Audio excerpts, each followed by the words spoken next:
Hello viewers, सुरीले गीत संगीत channel के सभी वीडियोस के लिए इस चैनल को सब्सक्राइब करें और बेल आइकन दबाएं। Thank you. स्वागत है आपका आपके अपने चैनल सुरीले गीत संगीत में।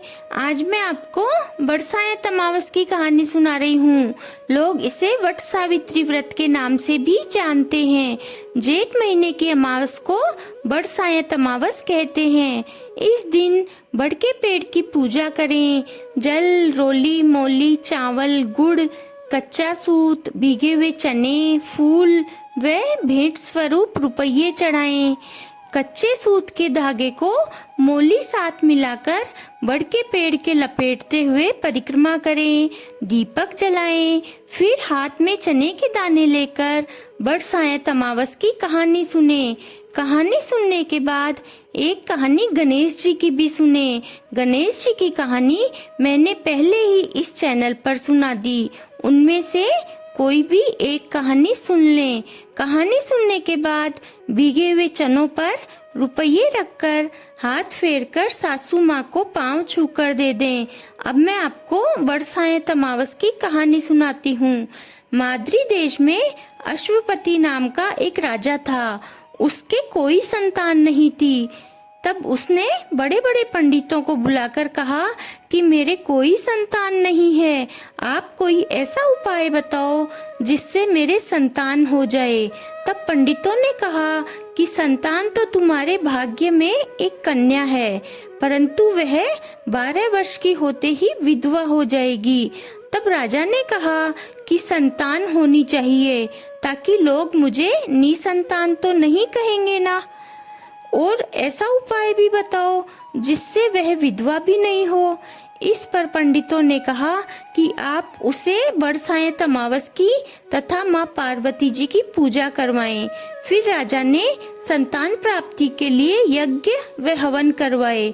कुछ समय बाद उनके एक लड़की हुई जिसका नाम सावित्री रखा गया। सावित्री जब थोड़ी बड़ी हुई तो वह पंडितों के कहे अनुसार बड़ के पेड़ की पूजा करती, माता पार्वती जी की पूजा करती।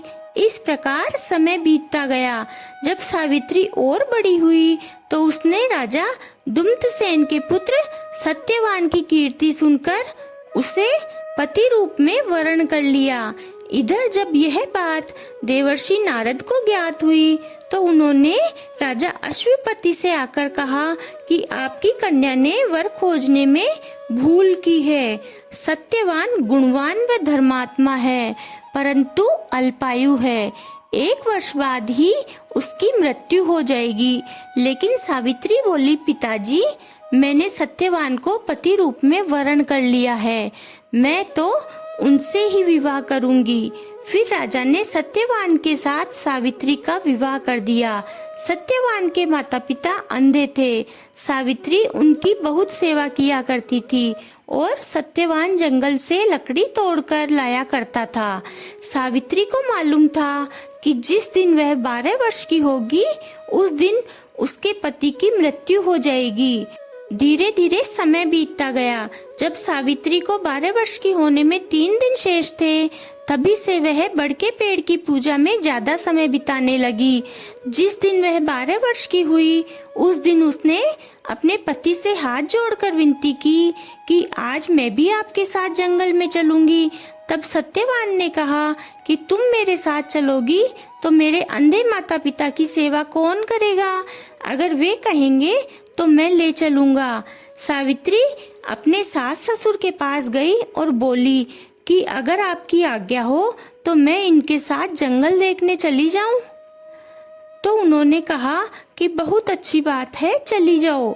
जंगल में जाकर सावित्री लकड़ी काटने लगी और सत्यवान पेड़ की छाया में सो गया। उस पेड़ में एक सांप रहता था। उसने सत्यवान को डस लिया। यह देखकर सावित्री अपने पति के सिर को गोद में रखकर रोने लगी, विलाप करने लगी।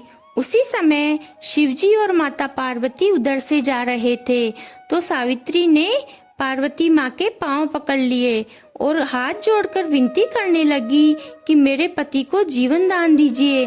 तब पार्वती जी ने कहा कि आज बरसायत अमावस है, सो तुम बड़के पेड़ की पूजा करो तो तुम्हारा पति जी उठेगा। फिर सावित्री ने बड़के पेड़ की पूजा की तथा बड़के पत्तों के गहने बनाकर पहने जो हीरे मोती हो गए। उसी समय दक्षिण दिशा से अत्यंत प्रभावशाली यमराज आए और सत्यवान के जीव को लेकर जाने लगे, तो सावित्री भी उनके पीछे चल दी। पहले तो यमराज ने देवी विधान समझाया, किंतु उसकी निष्ठा देखकर उससे अपने पति के जीवन दान के अलावा अन्य वरदान मांगने के लिए कहा। तो सावित्री बोली, मेरे सास ससुर वनवासी और अंधे हैं, उन्हें दिव्य ज्योति प्रदान करें। यमराज ने कहा, ऐसा ही होगा, अब तुम लौट जाओ। यमराज की बात सुनकर उसने कहा, महाराज, मुझे मेरे पति के पीछे चलने में कोई कष्ट नहीं है, पति अनुगमन तो मेरा कर्तव्य है। यमराज बोले, मैं तुम्हारी भक्ति से बहुत प्रसन्न हूँ, अब तुम दूसरा वर मांग लो। तो सावित्री बोली, मेरे ससुर धूम्रसेन का राज्य छिन गया है, उसे वे पुनः प्राप्त करें और धर्म परायण हो। यमराज ने कहा, सत्य वचन, ऐसा ही होगा, तुम जो चाहती थी तुम्हें मिल गया। पर सावित्री ने पीछा नहीं छोड़ा। सावित्री बोली, आपका किसी से वैर नहीं है, पर आपके नियमों के कारण सब आपको यम कहते हैं। यमराज बोले, तुम्हारे वचन मुझे बहुत प्रिय लगे हैं, तुम तीसरा वर मांगो। तो सावित्री ने कहा, मेरे पति से मुझे 100 पुत्र हों। यमराज बोले, ऐसा ही होगा, अब तुम जाओ।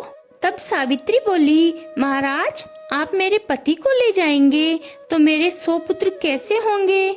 यमराज जी सावित्री की धर्मनिष्ठा, ज्ञान, विवेक तथा पतिव्रत धर्म को देखकर बोले, हे सती, तुम्हारे सुहाग तो नहीं था, परंतु बरसायत अमावस व पार्वती जी की पूजा करने से तुम्हारा पति जीवित हो जाएगा।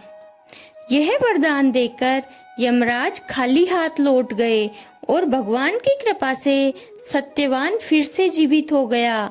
फिर उन दोनों ने बड़के पेड़ को प्रणाम किया और घर आ गए। वहां पर सावित्री के सास ससुर को नेत्र ज्योति वापस मिल गई थी और उनका राज्य उनको वापस मिल गया था। आगे चलकर सावित्री 100 पुत्रों की मां बनी। इस प्रकार चारों दिशाओं में सावित्री के पतिव्रत धर्म के पालन की कीर्ति गूंज उठी और सारे नगर में ढिंढोरा पिटवा दिया कि जेठ महीने की अमावस को सब कोई बड़के पेड़ की पूजा करें और बड़के पत्तों के गहने बनाकर पहने। हे बरसायत अमावस, जैसे सावित्री को सुहाग दिया वैसे सबको सुहाग देना। कहानी कहने वाले वे सुनने वालों को सुखी और स्वस्थ रखना। बोलो बरसायत अमावस की जय।